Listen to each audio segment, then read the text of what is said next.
What's up, guys? It's CBV, Chris Van Vliet, and a huge happy birthday to you guys. Count it out with Mike and Tyler, celebrating 4 years. That's amazing. So congratulations to you. Here's to four more. No. Here's to 44 more years of Count It Out. Congratulations, guys.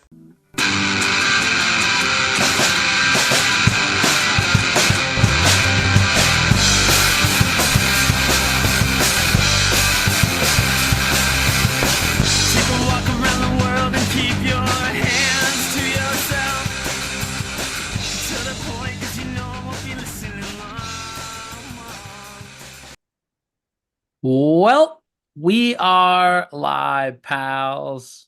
And for the fourth year running, welcome to the Bill Apter Sealed of Approved, Counted Out with Mike and Tyler. My name is Tyler, and I am joined, as always, by the one and only Mojito Mike. Mike, happy 4-year anniversary to us. You know what? And it's 4-year anniversary for Mojito Mike. It was 4 years ago where I discovered how much I loved mojitos. It's all full circle. And the show has never been the same since. Which brings me to the story. It's kind of cool that we're here 4 years later. Everybody thinks that we were a COVID podcast when that was never really supposed to be a thing. You and I were talking about doing. We were a show podcast before COVID was a thing. I mean, we weren't, but we were trying to be. I have 4 episodes that say differently. Nope, those don't agree. Those don't exist. You and I had been talking for months and months and months since the tail end of 2019 about doing this show, and we took time. We got to know each other. We came up with the concept for the show. We came up with the title for the show. We did all these things before we started recording. Then we recorded a couple god awful episodes. Do you remember the very first thing that we ever recorded? Do you know what happened? Was it the NWO one? I don't remember what the list was. I believe it was the NWO. It was the best NWO people or something like that. I think that we listed. The list is irrelevant. The very first thing that ever happened when we hit record is you spilled a beer all over the place. All over my couch. Yeah. I used to have a couch in my basement. It's gone now. Yeah. But yeah, we hit record and then I spilled beer everywhere. That If that's not be the last. If that's not a metaphor for the last 4 years, I don't know what the fuck is. Well, I will raise my glass to you, my friend. Happy 4 years. I'll raise my glass to you, and I'll raise my glass in thanks to the GOAT himself, Chris Van Vliet, for opening up the show this week with that beautiful tribute to the 4 years. That's friend of the show, former guest Chris Van Vliet. That's right. And I do mean it when I call him the GOAT. If you're not listening to a show right now, then you're dumb. I've been listening every single week for a while now, and he just keeps getting better and better and better. His shows are just amazing right now. Yes, they are very good. They are almost as good as Counted Out. Almost. Not quite, though. I will say, though, if you take a look at we've had a lot of similar guests on our show, though, that Chris Van Vliet has had on his show. And it happens a lot of the time. It happens like not that far. Like we'll have somebody and then he'll have them a few weeks later, or vice versa. Like it happens like that quite often. Now, obviously, we're not pulling John Cena and Ric Flair and Hulk Hogan. Like that's why he's the GOAT. But I mean, today. We haven't done too bad ourselves. We both had Eric Bischoff cry on our shows. Mm-hmm. We both talked to Rob Van Dam, just incredible. I'm forgetting all of the people that we've interviewed right now because that's what I do. I mean, I'm sure we may have some people that he's never had. I'm sure he hasn't had Dory Funk Jr. We both had TJ. Yeah, Dory Funk was one for us. Absolutely. Mm-hmm. Paul the Butcher Vachon, which we never talked about, by the way, on the show. Paul the Butcher. We were dealing with so many other things that we just didn't talk about Paul. Yeah, let's give a quick little honor to Paul the Butcher right now. That was an interview that you put together and unfortunately could not jump onto. Yeah, that was hard because I put a lot of work into getting that together. I talked a lot to his the man who runs his social media, great guy named Frank. Frank really helped out. Frank was the conduit between myself and the Butcher, but not only that, between myself and the Butcher and the Butcher's wife. Yes, because she helped a lot too. And then I don't remember the reason now because it was 2 years ago, but I'm gonna guess it had something to do with work. I guess I couldn't get it off. And again, so many people came together to make that interview happen and made it and work so well because Jonah jumped on to help as well, to help make sure that the phone call went through, because this was not a normal Zoom call. Paul didn't know how to use Zoom. They didn't have Zoom. It was we Zoom. called through their landline through Zoom, and only Jonah knows how to do that. So Jonah helped by staying silent in the background and listen to the whole thing, make sure it all went through. His wife was there making sure that that Paul stayed on track. Frank put the whole thing together for me, and you did a flawless interview. It took a village to put that interview together, but it's one of my favorites. It's something that I've re-listened back to a couple times, and I giggle so many times when because he takes you to task in that interview, and I love him for it. As far as I know, as well, we might be, if not his very last interview ever, we are one of the very last interviews that he ever did. Because right after we had him, he got very ill, and he lost his voice, and he started losing his memory.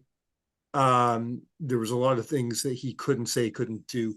So if we weren't his last, we were definitely I'd say in the last 5 interviews that he ever did. I'll pull the curtain back a little bit on the interview too. I dealt with his wife a fair amount leading up to it. Wonderful woman.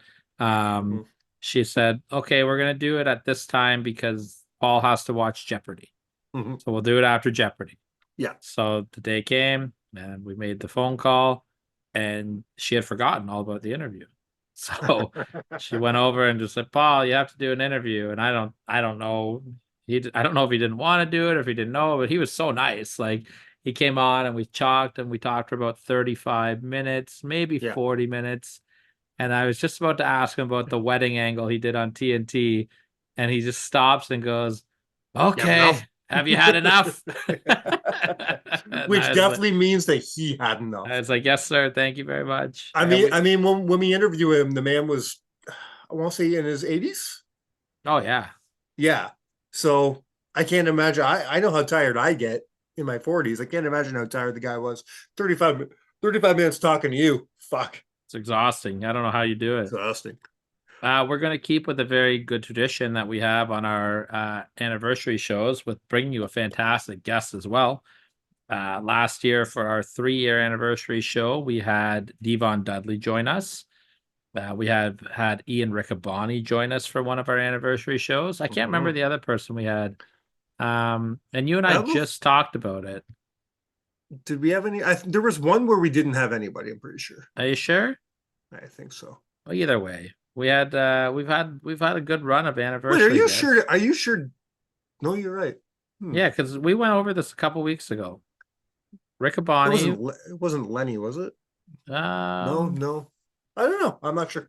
Yeah, I don't know. We'll figure it out as we go. But yeah, Ian Riccaboni was our first anniversary show. I don't know who we had for a second. I'm trying to find it right now. I don't so remember. You stall. I don't know I'm not sure that we had anybody. I'm pretty sure we did. This is where you stall and throw and say who our guest is this week. We have the Great White Whale this week. Oh, Captain Ahab. And I call you, Tyler, Captain Ahab, because you finally roped the Great White Whale for us. We have a couple Great White Whales on this show, and I know we're gonna end up talking about this later. Spoiler. I know this is gonna come up, but when I say Great White Whale, there's certain wrestlers that we always get so close to having on the show, and something happens and they slip out of our finger. And Moby Dick gets away. Is it fair to Al Snow ask? Was one of those for us. Well, I was just going to ask you: is it fair to ask what does everybody want this week? And no, we did not have anybody for our 2nd year anniversary. I didn't think so. No, you were able to. You basically had to corner him for us to get an interview with this man. We did interview in a corner. Our good friend Emilio Albi over at Destiny Wrestling. He put together this great Destiny / OVW show right here in Toronto. And of course, if OVW is there, you know the man himself's going to be there. So you found Al Snow that night, amongst many OVW personnel that you were able to talk to. You did really good for yourself that night.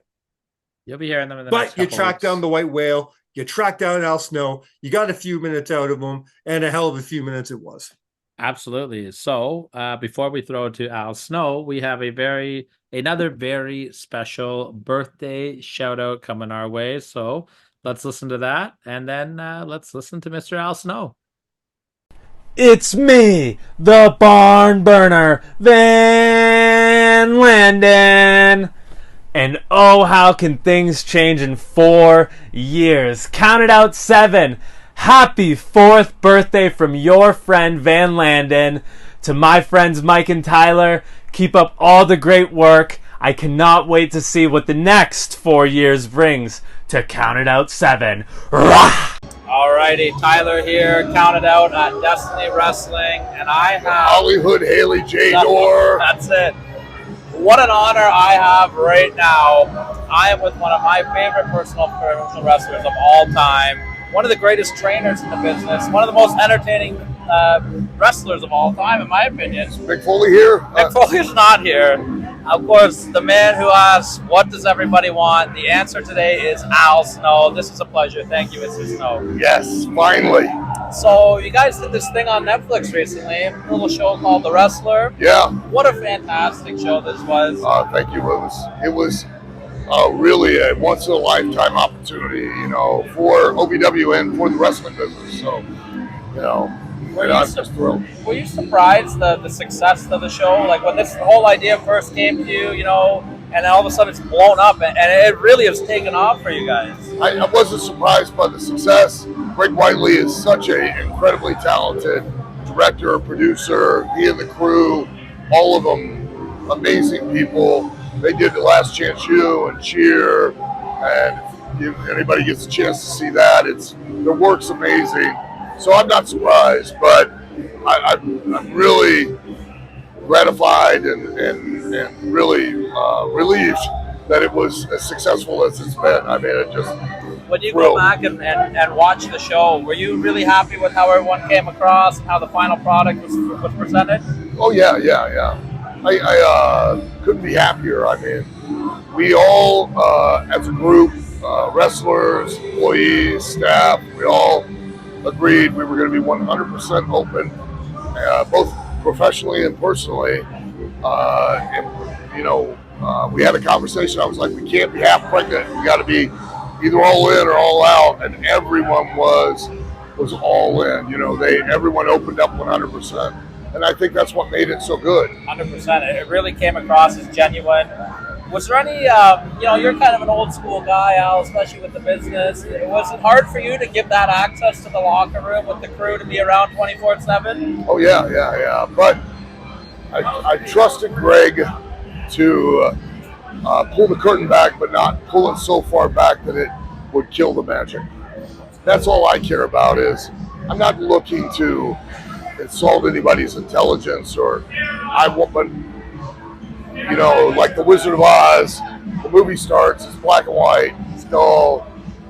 You go to Oz, it's all color, it's exciting, it's magical. Then you pull the curtain back, you find out it's a little old man basically turning knobs, pushing buttons, and now it goes back to black and white and there's no more magic, you know. So I didn't want to take it to that point, and I had to trust that he wouldn't do so, and he didn't. So People wanting season 2, is that something that maybe we can look into? we're looking into it. I mean, we've been told that you know, we'll get word in sometime in January. So right now we're waiting, keeping our fingers, our toes, and our testicles all crossed, just hoping that we'll get a season 2. I thought one of the most genuine moments of the whole show was the love that Matt Jones showed to you. You can tell that he really admires you, and it was really important for him to get you in the ring for that big finale there. Yeah. When you went back and watched that, how does that make you feel to see that kind of love for you? Well, I'm very flattered, you know what I mean? I was very resistant to go in the ring, only because I have a responsibility to sell all of the other talent. And when I'm a part of the show, well, that responsibility then shifts, and it's about selling me. And it's very difficult to juggle those two things. And I don't want my real responsibility of selling the OVW talent to ever suffer. So I'm willing to take a step back and sometimes not be in the spotlight, not be back in the ring, even though I dearly love it. So that, I think that night I was able to somehow pull it off to where I was still able to sell the rest of the show and yet still be able to sit on the fence and focus enough on my own match. You've created some incredible moments throughout your career. One of my favorite moments happened right here in our hometown of Toronto, Ontario. You wrestled yourself. Yeah, I did. How does that pitch get put to you? And what are you thinking when you hear, hey, Al, you're going out there and you're going to wrestle yourself? Well, it was, there's a big misnomer that when I say, what does everybody want? What does everybody need? It is a double entendre, but I really am referring to the head, because here you have a wrestler who desperately wants to be what everybody wants, what everybody needs, what everybody loves. And if you pay attention, every time I do it, I get angrier because I'm getting jealous.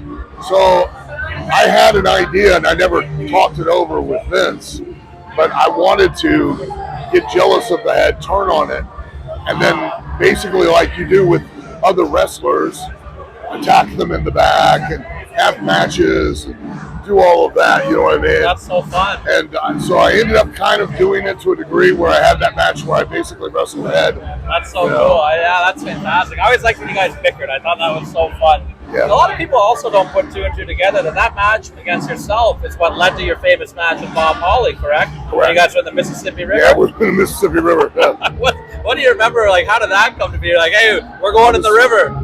I was walking around early in the day because they allowed me to kind of be my own agent, my own producer.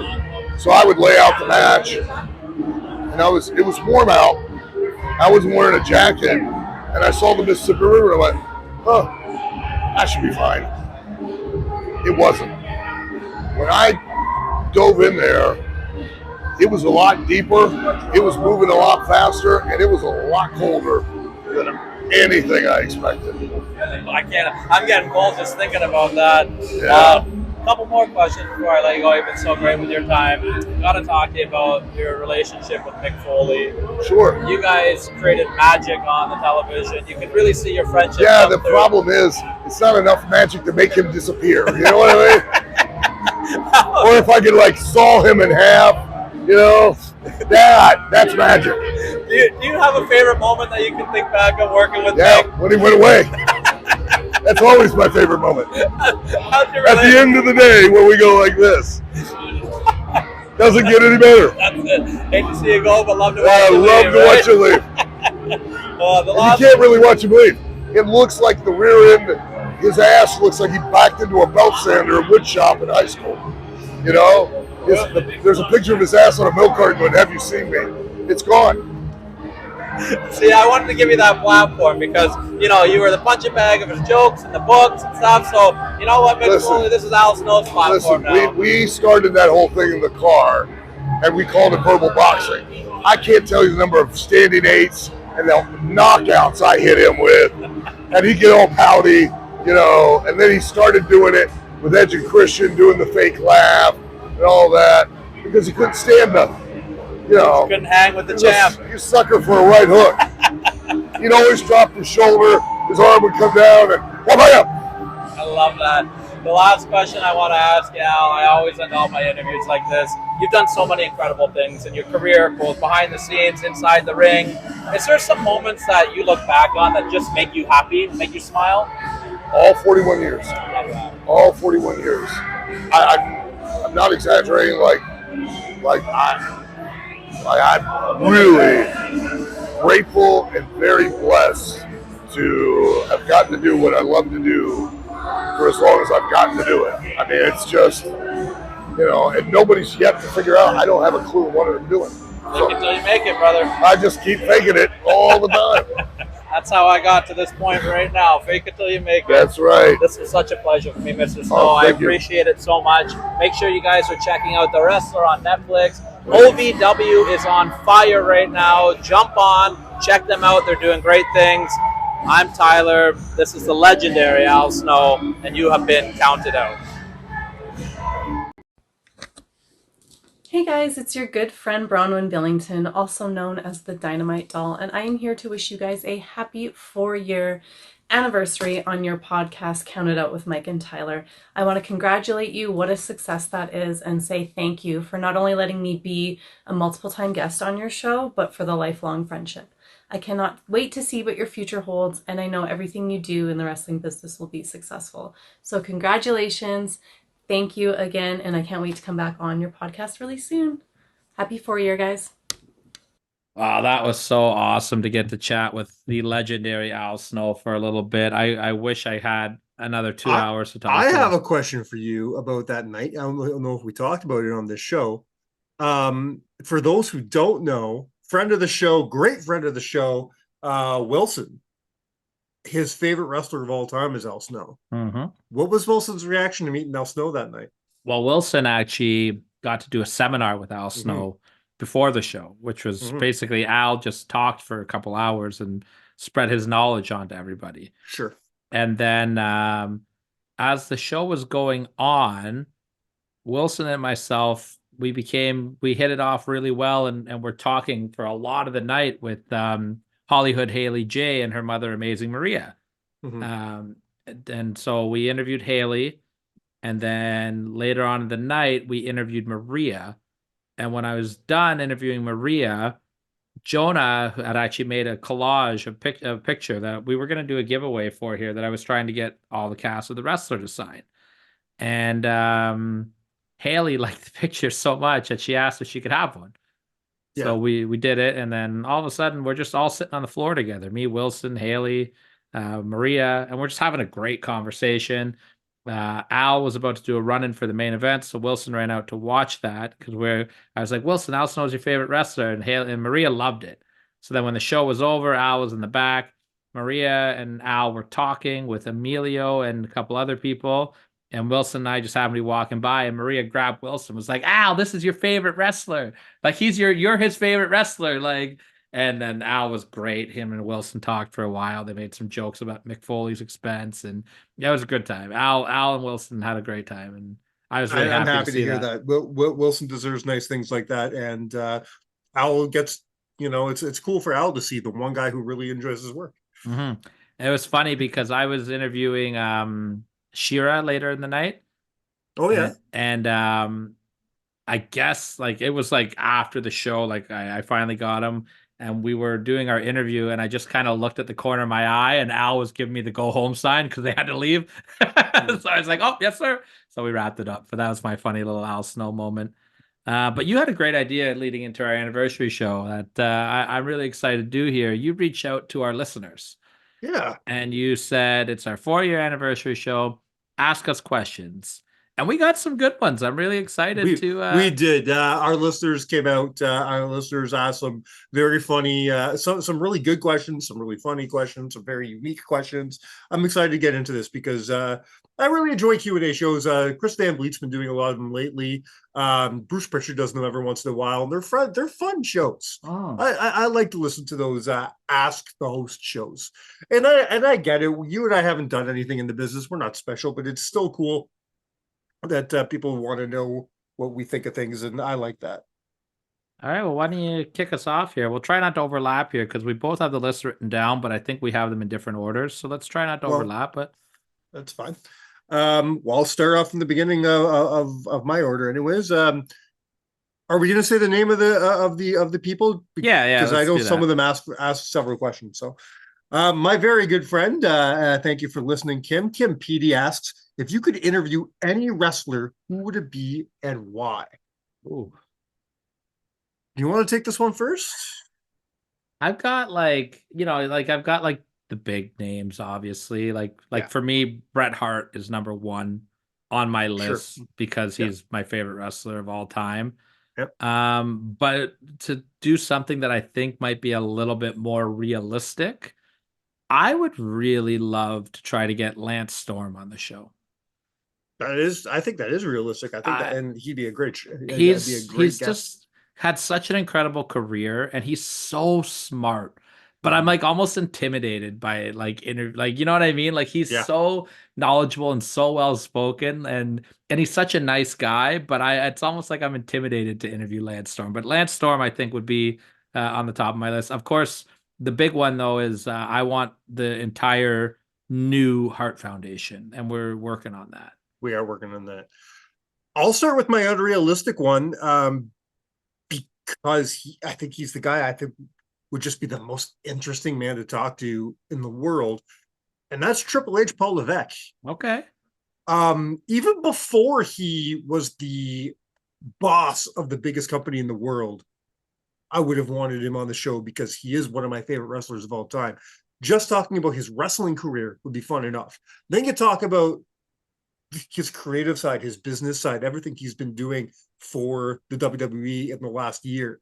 I think he'd be an incredible guest. I really do. Yeah, absolutely. Do you have a question? Oh, sure. Lined up? Good Walsh asks, Andrew Walsh asks, which one of you has more credibility? Well, if you listen to our Bret Hart versus Seth Rollins debate, you would know it is not Mike. Although Rob Arabic did comment in and say it's not Tyler, so that's fucking rude. I mean, it's rude that you just mispronounced his name for the 900th time on this show. Well, that's my gimmick. Our very good friend Stephen Bourne asks, is there any chance Cody doesn't finish the story? And I have a very easy answer for this. Of course there's a chance. It's fucking wrestling. There's always a chance. You never say never in professional wrestling. Is it the logical route? I don't know. You tell me. But is there a chance that they could go this way and not that way? Of course there is. Is there a chance that they're going to save Roman losing the title until after he beats Hulk Hogan's record? Yes, there's a chance. Is there a strong chance? I don't know. What do you say? If you asked me 2 months ago, I would say 50-50. If you ask me today, I think that they would be insane not to have Cody finish a story. I think it's time. I think Roman's title reign has run its course officially. Here's how I feel about it. It's I'm going to keep going back to the GOAT here. CTV said something very poignant on the last show. On his last few shows, he has actually said this. He keeps using this phrase, "In Triple H, we trust." He says every time Triple H does something or the creative does something that we don't think is going to work, he proves us wrong anyways. Since Triple H has taken over full creative, he hasn't let us down yet. He keeps doing things that you're like, oh, what the fuck? What are they doing? Where are they going? And then all of a sudden you're like, oh, that worked. So if Roman does win on Sunday, or on the Sunday of WrestleMania, if Roman wins, I think a lot of people, including the man to my left here, I think a lot of people are going to say, oh, what the fuck are they doing? That was a dumb move. But given the history, given the track record that Triple H has brought us on the last few months, last year, I'm willing to see him through anything right now. I trust Triple H. I trust WWE's guidance, their creative right now. I really do. All I will say before we move on to the next question is Roman needs to definitely cut a big promo and cut one Holy soon fuck. because he is getting left in the dust with Seth Rollins. Also, I forgot that Seth Rollins was facing Drew McIntyre at WrestleMania. Because who gives a fuck? The two world champions are a footnote in WrestleMania right now. Yeah, but you know what? They need to step it up then. Now, and 100% they do. They need to step it up. Let's go. Let's go with one of our great fans at Barry Wrestling, Ryan Harvey Stuckless here. He wants to know who is your guys' favorite person you have interviewed. You want to go first on that one? Wow. Yeah, sure. That's a really hard thing because we've interviewed so many people, but I'm gonna say from a oh my god, we did this angle, probably Eric Bischoff, That was cool. because oh my god, we did that kind of thing. That's how I feel about Dory Funk as well. On the other hand, if I'm grading it by my performance, how I think I did, I think my best interview was with TJP. I I th- 100% for you.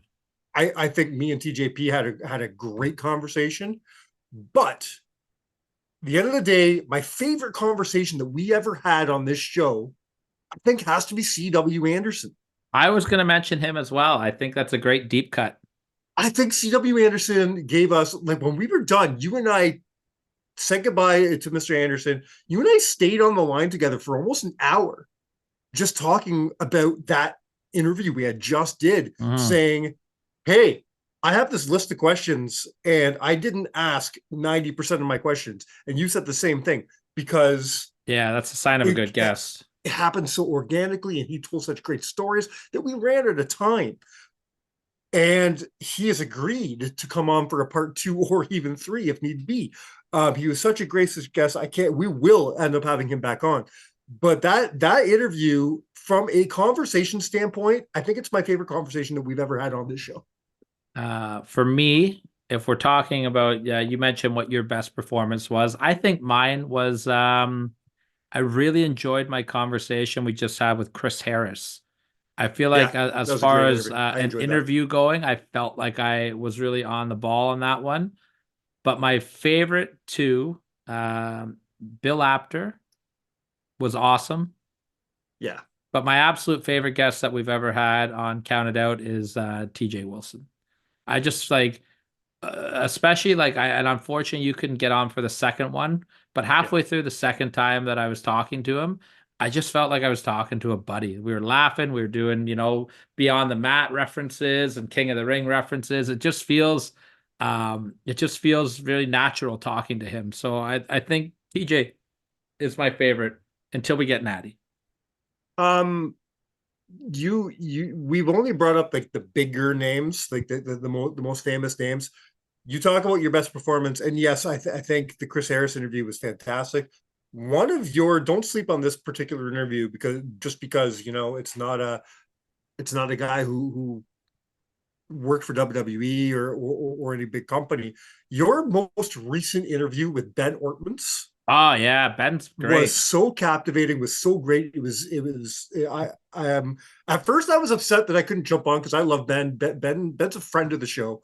I wanted to be on that show. I don't care anymore that I wasn't on that show, because I loved sitting back and listening to that show. That was all Ben. It was a great conversation. So that's one of my favorite interviews that you've done. Yeah, and you know what? I will give no credit to myself. Ben was just so fantastic to talk with that I barely had to say anything that whole interview. And that's a good time for me. What do you got here? We're gonna move. I gotta do a couple questions in a row, just because they're all from my very good friend and correspondent Adam Colton. Who'd that guy ever beat? We're gonna start off with what's your favorite flavor of Cottage Springs? Ooh. And if Cottage Springs is listening, the answer is all of them. Yes, I was gonna say, find me a bad one. For me, it's peach iced tea, man. Yeah, the iced teas are really good. Yeah, anything peach, but especially the iced teas. I really enjoy the strawberry kiwi water. It's fantastic. And strawberry lemonade as well, yeah. I am a big fan of the first batch that came out, the cherry and the peach, I think are phenomenal. That strawberry banana water, oh fuck, it's dangerous. When right after you first introduced me to Cottage Springs, I remember I bought a couple of the big boxes of the waters, brought them out to the cottage. Oh, I remember your Canada performance. I was drinking a box a day, man. It was dangerous. Well, if you want to see me on my best behavior, find our Instagram live show that we did on Instagram when we had Roy Fox join us, and I blacked out and don't remember talking to him. That's very There's true. another great guest, by the way, Roy Fox. Was that? I think I was drinking that shit that night too. I passed out on the toilet. That was WrestleMania. Oh, is that WrestleMania? Two more questions from Adam. What list has made you guys most angry at each other? That has to be our Brett and Seth list. Well, technically, that wasn't a list. What was that? That was a debate of who was Mr. SummerSlam. Okay, yeah, whatever. Oof. We got heated during, I think, a CM Punk list. That sounds about right. That tracks. You get mad at me.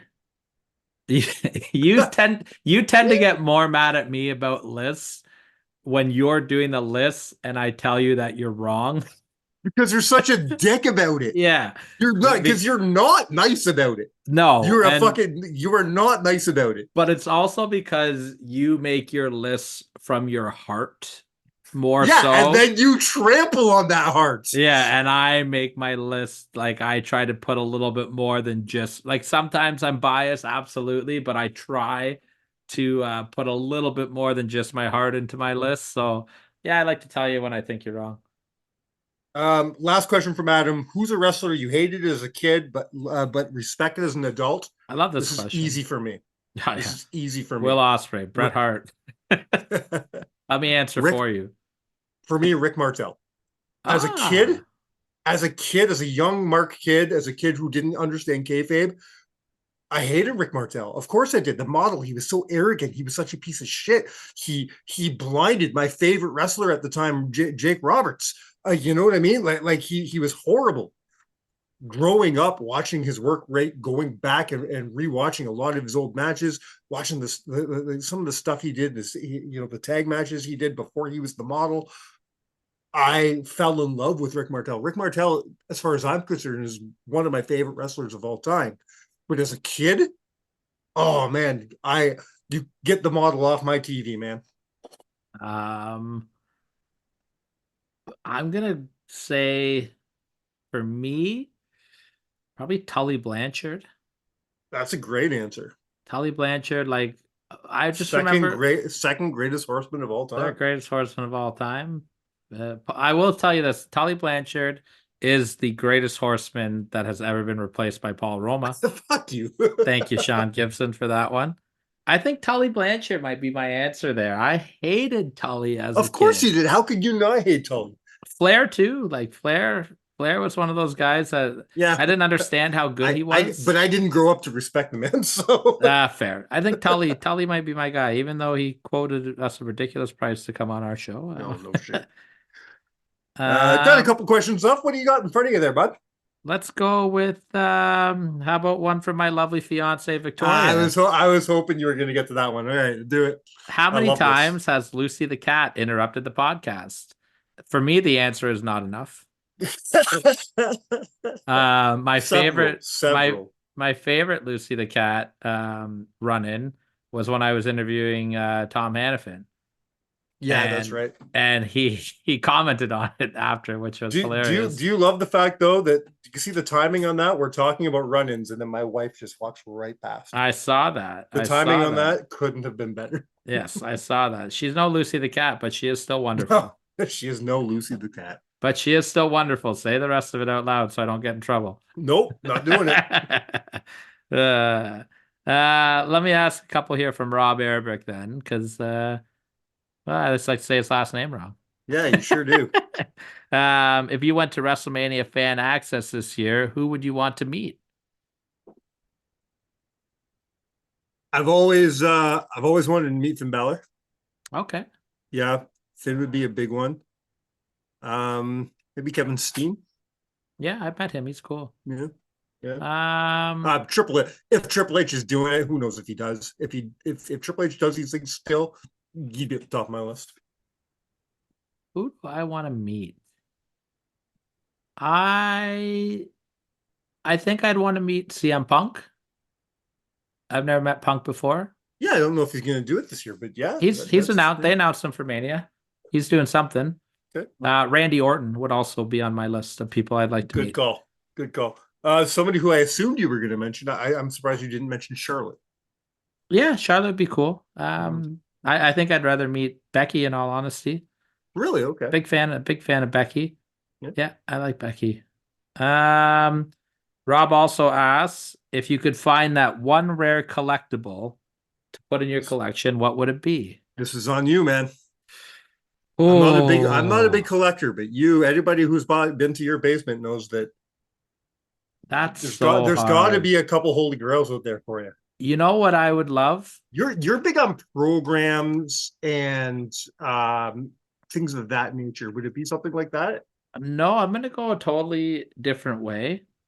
I would love a Ric Flair robe, a ring worn Ric Flair robe. You're saying Holy Wow. Grail, man. I'm swinging Yeah, for the man. fences. And how about Would you? you You just got? wear it and do the helicopter all day long? Is there any other way to wear it? Not unless you're in a plane 2,000 feet above the earth, but And then Rob's final question he asks is, do you know anyone that has more T-shirts than him? And I do not know anybody that has more wrestling T-shirts than Rob. I don't know Absolutely not. I don't know anybody who has more T-shirts than Rob. The last one I have comes from our good friend Good Walsh, and he says, "What is the one guest each of you want to have on the show, but haven't been able to get them yet?" And he also says, "Happy anniversary from one of your most loyal listeners." Yes, you are a loyal listener. Thank you, Andrew. We talked about our white whales. Al Snow was one of the white whales, and we finally got him thanks to you and OVW. I will peel the Band-Aid back. I'll peel the curtain back on the other white whale for me anyways. We came this fucking close. Tonight we should be sitting here with Kurt Angle. We were very close to getting Kurt Angle. We were very close to Kurt Angle. It just didn't happen. It didn't work out. Hopefully, maybe one day we'll be talking to Kurt Angle. So my answer to the question would be Kurt Angle, because when you get this close to somebody and it just doesn't work, it leaves a scar, man. It really does. Yeah. I think that's probably my answer too. I'm just trying to think of people that we've talked to that it just hasn't worked out. Or I want to beat CVV to something. You're talking about how Chris Van Vliet has had, you say, well, we won't get the Stone Colds and the Rocks and the Hogans and the Flairs like CVV has. Do you know who CVV has been chasing for years and never had on? I want us to get Bret Hart first. Yeah, we're all chasing Bret.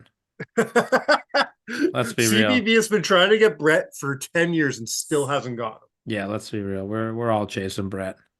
Mm-hmm. Well, thank you, everybody. Thank you, guys. That was awesome. That was fun. I want to do that maybe twice a year. Maybe I don't know, in the halfway, and then again at our year show. Those are fun. I like those. Yeah, absolutely.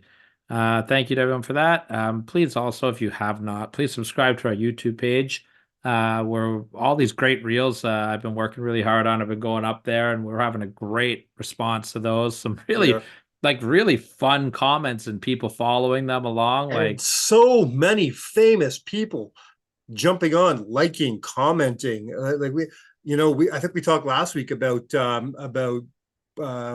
Nikki Bella making a great comment. Just sitting in Costco. Adam Pearce today. And then Adam Pearce, and it's amazing. Those reels have really taken off. Good job on the reels, by the way. That's all you. You've been rocking the reels, and they've been working. They've been doing their job. So we'll keep doing the reels as long as people are watching them. Yeah, and just kind of keep an eye. There's going to be some changes to Count It Out coming very soon.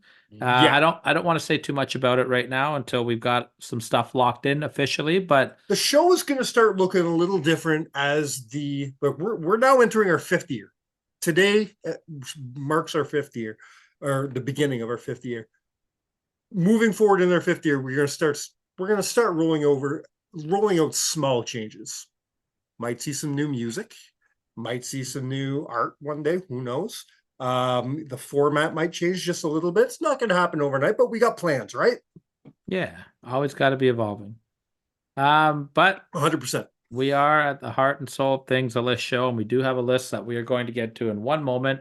But before we do that, we have another great birthday/anniversary message that I'd love to play for everybody. It's Myung Jae Lee. Happy 4-year anniversary, Count It Out with Mike and Tyler. Thank you for having me as a guest on the show. Thank you for letting me be the very first one to do a live episode at a show. And here's to many more years. Well, brother, you ready to get to a list, dude? I this is one of the only times that I can actually feed this, because usually you're all like, "Do you want to tell the guys what we're doing today?" And I'm like, "It's in the fucking title, it's in the thumbnail, they know." Well, this week they don't know, because the thumbnail is a picture of Al Snow. The title is the 4-year anniversary. Nobody knows what our list is this week. I told you, you bury the lead right there. We turned 4 years old today. By the way, we turned 4 years old today because it's a leap year. When we started the show, the very first show dropped March 21st of 2020. Today, as you're listening to it, it's March 21st, 2024. Hey, no so it's shit. Cool. Yeah, because so now every leap year, as long as we stay on Thursdays, every leap year, the Thursday will be on the 21st. That's cool. Yeah. So here we go, man. We are doing, because we're turning 4, I wanted to focus on that number 4. And I thought, who was the very first man to ever be a 4-time WWF champion? And of course, that's the immortal one himself, Hulk Hogan. And what's he, a 5-time champion total? 5-time WWF champ total? Is it 5? I think it is 5. Yeah, 5. Because back then, 5 was huge, right? Like 5. When Brett made it to 5, it was like, fuck. And then after that, it was just like, oh yeah, I'm a 10-time champ, 11-time champ, 12-time champ. It became a thing. Yeah. But back then, in the late 90s, when Shawn Michaels was a 3-time champ, that's a big deal. When Shawn Michaels was the first Grand Slam champ, that was massive. But so when the fact that this in the very early 90s, and he's actually a 6-time champion. Is he a 6-time? Yeah, 6-time. Wow, this is cool. He's a 6-time WWF/E champion. And I wasn't taking into account that he won the title when they did the turnover to WWE. That's right. Yeah, and he's also a 6-time WCW tag team or WCW world champion. That I knew. 6 and 6, brother. So 6-time champs. So because he was the very first 4-time champion, and it's WrestleMania season, I decided we're going to talk about Hogan today. We're going to rank Hogan's WrestleMania matches. Hulk Hogan has had 12 matches at WrestleMania. We're only going to talk about 7 of them. You're welcome, because the ones I don't talk about, you don't want to fucking hear about anyway. So some of the ones that we are going to talk about, you might not want to hear about anyways. Yeah, exactly. No shit. Yeah, this wasn't my hardest list ever, because none of these matches are fucking, Meltzer 5-star classics by any means. You know what I mean? But the way I criteriized them was, did they have the it factor? Did they have that spectacle factor? Were they WrestleMania sized? And a lot of them are. A lot of them are. You made a funny comment to me the other day. Can you watch it with mute on? No, there's not a single match here you can watch with mute on. But if you got Bobby Heenan or Jesse Ventura commentating for you, why would you want to? Yeah, 100%. Right? A lot of Hogan's matches depended on the storylines, and the commentators were the guys telling those stories. So that's the route we're going. We're going to start off with my number 7, because the way I decided to do this, and I'm going to catch some heat from you and everybody else listening, I don't give 2 shits. Doesn't matter what my number 7 is, whether you like it or not, because whatever isn't on the list and could have replaced it is dog shit anyways. I promise you that. I think I know what your number 7 is. Number 7 was going to be dog shit. So number 7 comes from my heart, because it's a match that I truly love. Is it great? No. Does anybody except for me love it? No, but I don't give a fuck. So my number 8 is, of course, WrestleMania 8, and it's Hulk Hogan versus Sid Justice. I knew this was going to be your number 7, not your number 8. We don't do 8. I keep saying 8 because it's WrestleMania 8. It's stuck in my brain. Yeah, I mean, was this a great match? No. But you know what? I'll put it up against the ones that didn't make the list. I really will. This was like a little disappointing of a match, because I feel like Hogan and Sid could have had a better match than what they had. And they I think there's a lot of things going against him. Number one, I don't think it should have closed WrestleMania. No. And now, with that said, does the Warriors return mean much if it doesn't close WrestleMania? Did they close WrestleMania with this because it was Hogan, or did they close WrestleMania with this because of Warriors return? they were teasing Hogan's retirement as well going They into sure this. were. Yeah. So I think that's why. But yeah, And they were only 15 years off. Not bad, eh? yeah, not Yeah, bad. I bad. mean, Terry Funk did it a couple times. Hogan could do it too, right? I mean, like, there's not really much to say about this match. The finish was botched. Papa Shango misses running. I really enjoy the story to this. You just like it because Sid gets shaving cream blown all over his face. Sid is a monster during this build. He just comes out and eats jobbers every week, just fucking murders them. They made Sid look great during this build. They really did. They had this weird story with Papa Shango that made no fucking sense, and Charles Wright fucked it up anyways with it being late for the fucking run-in. But that was built up for the Ultimate Warrior, who got a great ovation, by the way. Well, yeah, he had been gone for about a year. Yeah, so Close to it. There were so many great parts of this match. This match should have been a lot better than it was. There was just a lot of broken parts to it as well, unfortunately. Now, and if you believe the internet too, this wasn't the Ultimate Warrior. It was Kerry Von Erich dressed up as the Ultimate Warrior. Oh, for fuck's sake! Yeah. Yeah. I mean, is this where those rumors started? Yeah. Yeah.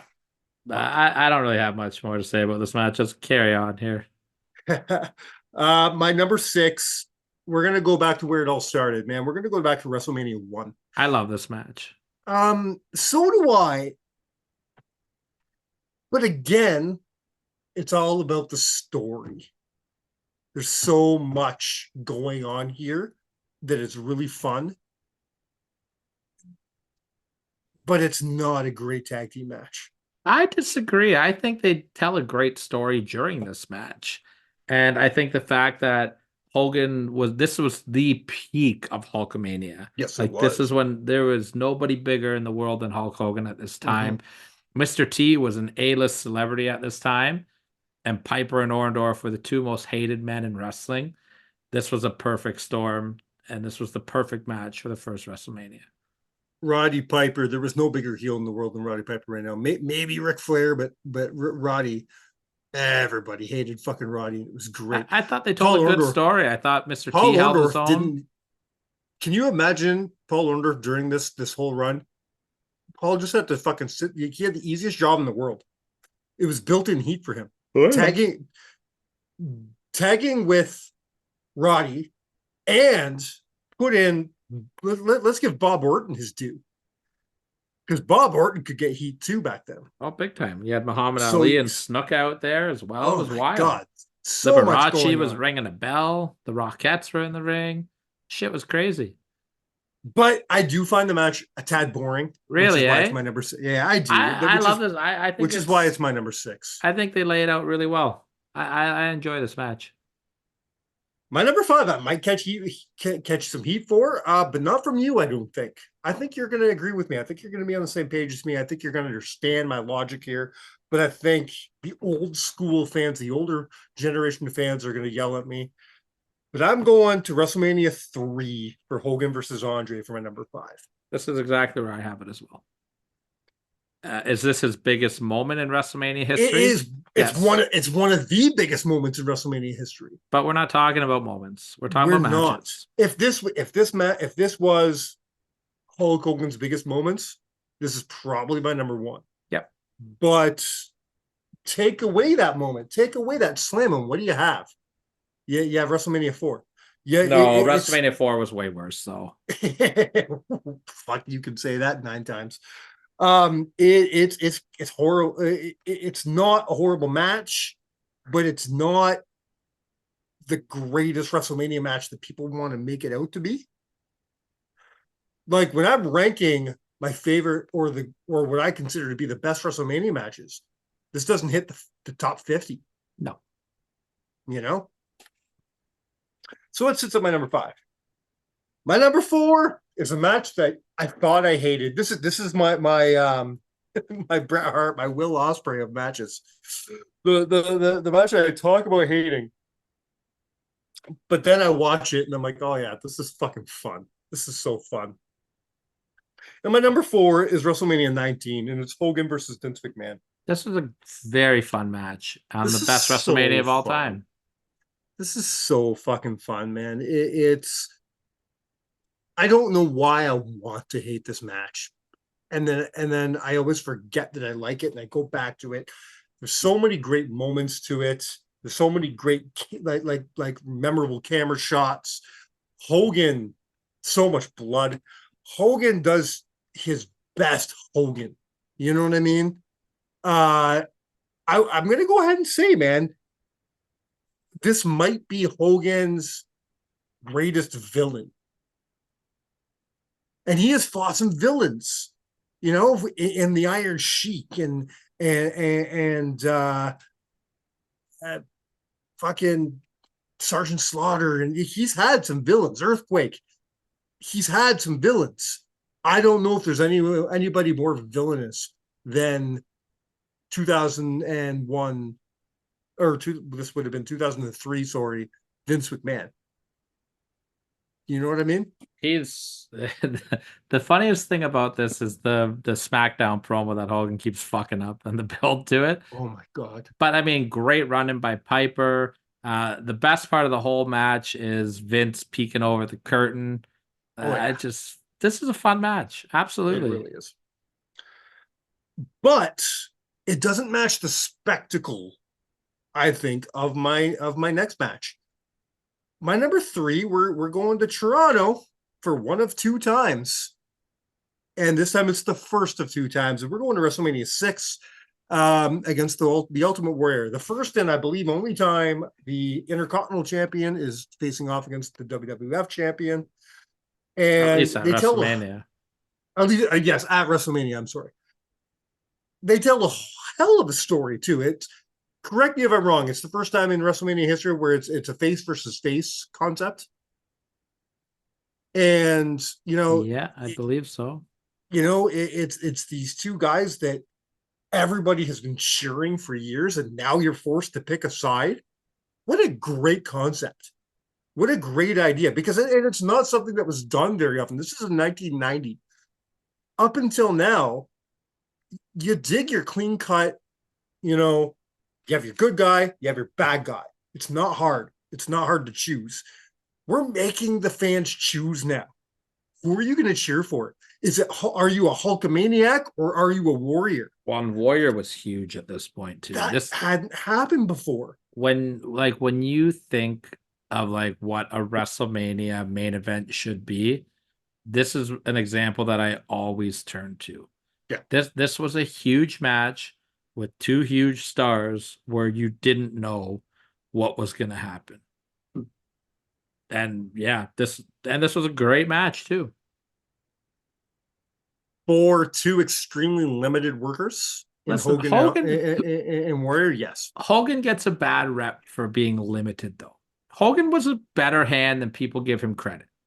He didn't have to do anything. Yes, I've seen those matches he's had in Japan. I know he can wrestle, but he didn't. But he didn't have to. No, he didn't have to. And that's the secret. That's the science of it all. You might be good enough, like he might be good enough to be able to have a good match against somebody really good, but he wasn't good enough to have a good match against Warrior. Nobody was good enough to have a good match against Warrior. On this Triple night. H couldn't have a good match against Warrior, for fuck's sake. He was on this night. Hogan carried Warrior to a great match. It was a beautiful story. It was a great story being told, and that's what's important for WrestleMania.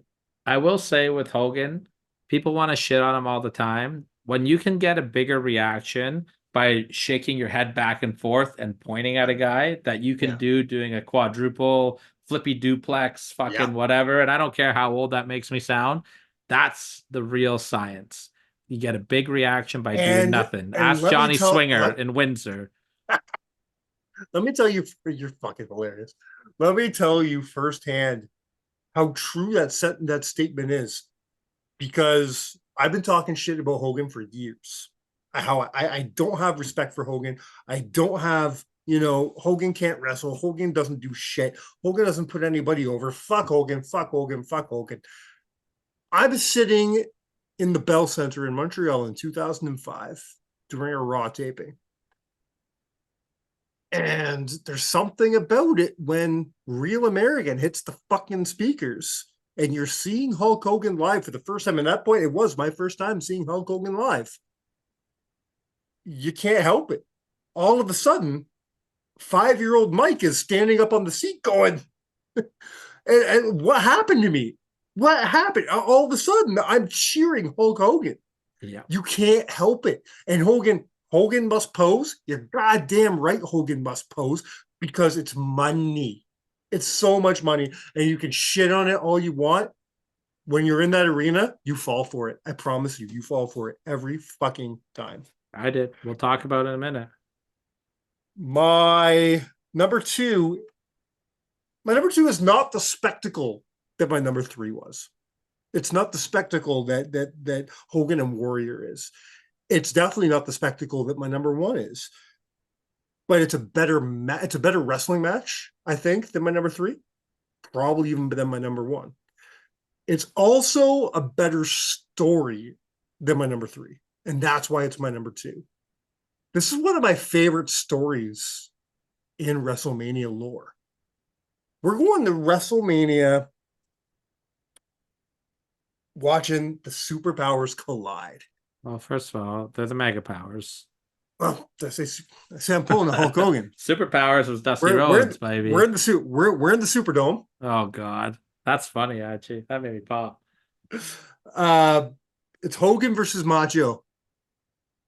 This is a great fucking match. Yes, it is. Because Randy Savage is one of the best wrestlers that the Golden Age had to offer. Can we agree on that? Yeah. In every aspect, like from a character standpoint to, the promos, the character, the pomp and circumstance, no pun intended, the everything around him. But then the bell rings and he can fucking go. I think there's nobody better in the 1980s than Randy Savage. Possibly. They could put him in one of the biggest fucking angles in WrestleMania history. What a great story these two men told. I love every fucking minute of it. From the first promo that Randy cut, from right from "There's lust in your eyes, Hogan," right to the last bell of that match. I mean, this was a slow build for almost an entire year. It's perfect. This is a flaw. The little looks, a flawless WrestleMania story. This is almost my number 1. I wouldn't have fought you if it was number 1. The little looks that Macho would give to Hogan over the year when him and Elizabeth interacted. This was a great turn. This is the best build to any Hogan WrestleMania match by far. And if you told me this was your number 1, this is probably his best, like, in-ring performance, in-ring match. Yeah. But I mean, I think the number 1 has to be obvious, right? I don't know if I'm going with my number 1 because, it's just so generally, globally considered to be Hogan's best match, if not, like, at least best WrestleMania match, if not best match.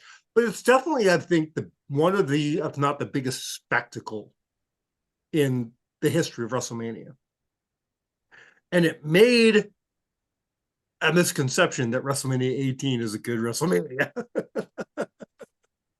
Because WrestleMania 18 is not a good fucking WrestleMania. It's not. But it's how pissed I am? Like, I went to WrestleMania 18 and it's right in between 17 and 19. Yeah. Like, come on, man. That's like the 2 best WrestleManias. They had to give Toronto the turd and the turd sandwich. But I say headlined because it was headlined. It wasn't main evented by this match. But don't fucking get anybody wrong.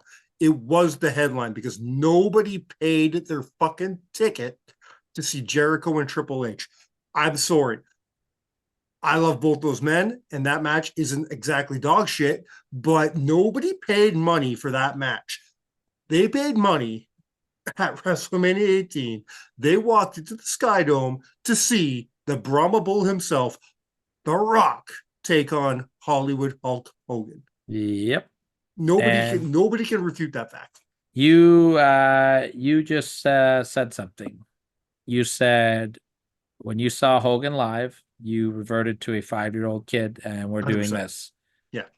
When Hulk Hogan started hulking up against The Rock in this match, I had like a fucking out of body experience. I don't think I've ever acted so ridiculous in public in my entire life. I Because was it's so cool, jumping up because and down, especially screaming. considering you didn't know if that was going to happen, because he's not Hulk Hogan in this match. He's Hollywood Hulk Hogan. He's supposed to be the NWO. You're not expecting that face turn near the end. You're not expecting him to revert to our hero, to the prayer saying vitamin taking Hulk Hogan. You know that wasn't supposed to be part of the program. So when he hulks up in that match, it's a true markout moment. I can't imagine being there live for it. I really can't. It was the best thing ever. Like ever. It's my favorite live wrestling moment. And I'm sure it is. I'm sure if I was there, I might say the same thing. My memories of that match are just what they are. Because it's not a great match. I wouldn't like if you. Here's the thing: if we're listing Hogan's best matches, this is probably going to be on it. If we're listing Rock's greatest matches, it's not. Is that fair? I would put it maybe his top 10. I've said the same thing about Shawn Michaels. Shawn Michaels at SummerSlam 05. That match is probably in Hulk Hogan's top 5 best matches. It's not even close to being in Shawn's top 10. Yeah, that's fair. That's fair. So that is my top 10 greatest WrestleMania matches from the immortal Hulk Hogan. I think my list is the exact same, in all honesty. Must be our birthday. We're getting along. It's a birthday miracle. Yeah, it's a birthday miracle. Well, I'm gonna have a WrestleMania list in the next couple of weeks as well. Sweet. We're not going to rip any band-aids back because we don't know what's going on next week. Next week, either you're going to have a WrestleMania list or we might have a guest. We're not sure yet. If we have a guest, we might tell you some of the things that that we're moving forward with the show. That might be a good time to make an announcement. But if not, you'll get a WrestleMania list from Tyler, and we'll probably be back. It's not our birthday anymore. We'll be back to form, and I'll be yelling at him because I know what your next list is, and I'm not going to tell the folks right now what your next list is, but it's hard. You can tell them. It's a really hard list. It's fuck. You tell them. I'll be counting down the top 7 rematches to happen at WrestleMania. I'm inspired by Cody and Roman this year, but I will only be counting the rematch. So if anyone has a trilogy, only the second match counts. It's so fucked. That's so fucked. Right, so it's hard, sorry, man. Hell in a Cell, Triple H and Taker. Triple H and Taker, Hell in a Cell doesn't count. And that's sorry, one of the greatest Rock and WrestleMania Austin, matches ever. WrestleMania 19, you do not count. Yeah, it is. I'm sure Brock and Roman have had 17 WrestleMania matches. Only the second one counts. Yeah, hard. Very hard list. I have some matches to rewatch for sure. Very, very difficult. With that said, we're going to finish off with a couple more birthday lists, birthday wishes, right? We got a couple more to go. Yeah, 1 or 2. I don't remember. We'll see how I edit the show. There's at least one. We have at least one big one. Well, let's just listen to it. Well, no, we're going to take it home first and then we'll listen to it. Yeah. That's your role in the show for the last 4 years. Take us home, buddy. Oh, I forget. I want to take us home by saying thank you so much to so many people. Number one, all the people who've been listening to the show, whether you're a casual listener and listen every once in a while, thank you. Whether you're Andrew and Rob who listen every fucking week, and I'm pretty sure Matt Sickham as well. If you listen every single week, thank you so much. Your support means more to us than you could possibly fucking know. Stephen Bourne, I'm pretty sure you're on that list too. Danny Franchise, thank you for listening every week.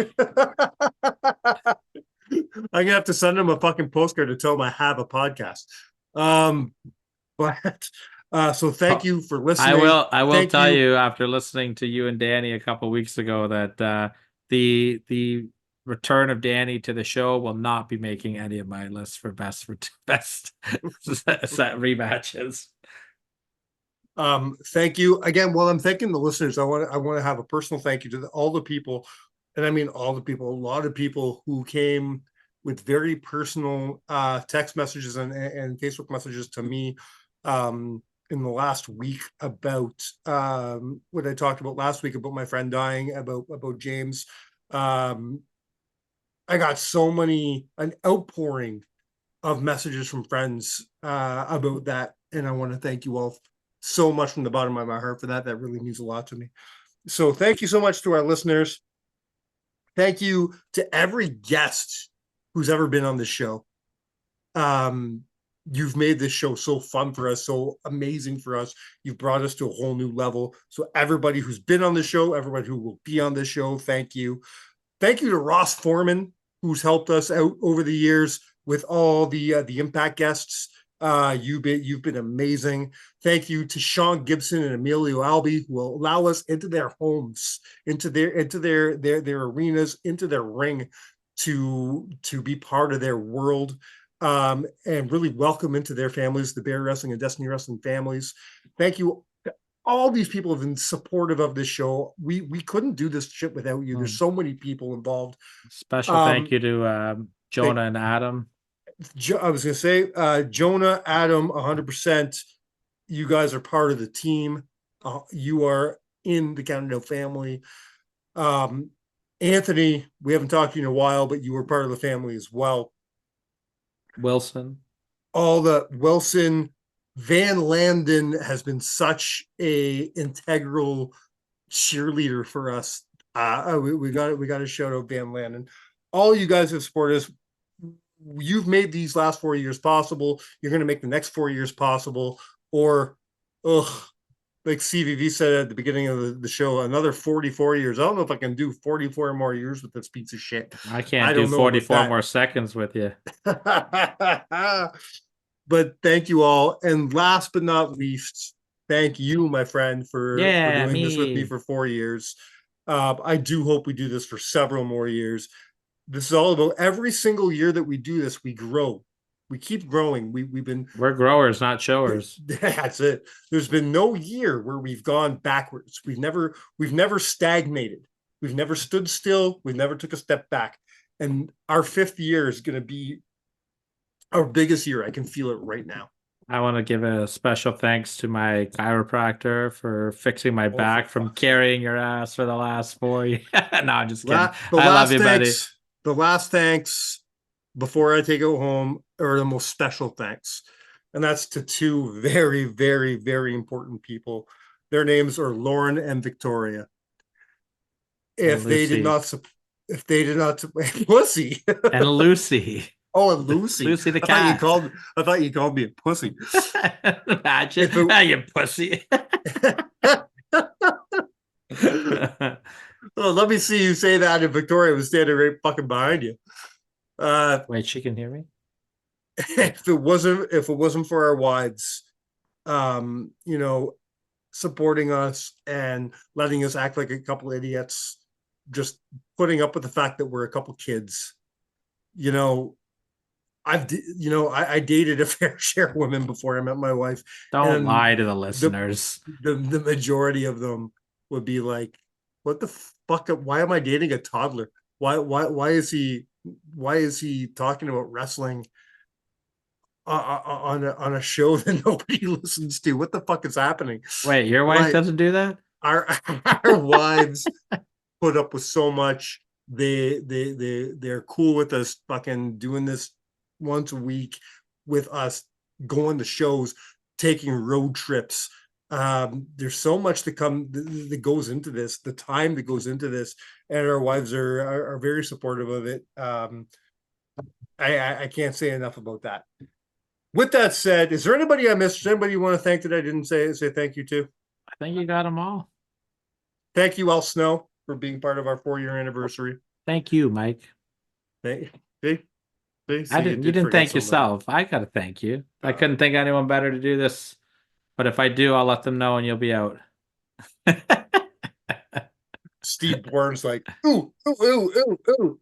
Hey, Yeah. Steve and I have had some banger shows. He's a good subbing whenever you can't make it. Oh, Jay and Tyrone as well. I'd like to thank them. They were they were a great part of the team as well. Jay and Tyrone are they're always there. Jay and Ted, grow up. That huge pop. Take it home, buddy. Take it home. With that said, on behalf of 4 of the funnest years of my life, somehow, how we did it, I don't know. You, me, and the last 4 years of this show have been counted out. Cheers. Hello, Mike. Hello, Tyler. Tony Chimmel here, the GOAT of ring announcers. Thank you first, Tyler and Mike, for ordering this cameo, or as I call it, a chimeo. I hear that the Counted Out podcast is turning 4 years old. That's great work by not only you, Mike and Tyler, but the fantastic correspondents you have, Adam and Jonah. Keep up the great work. I could see another 4 or more years of this. I hope you guys have a great time doing it. And I might add, it is a super podcast. Just want to say that to you. Congratulations on all the great work. The Counted Out team, you guys are one of a kind. Congratulations on your 4-year anniversary and many, many more. Thank you.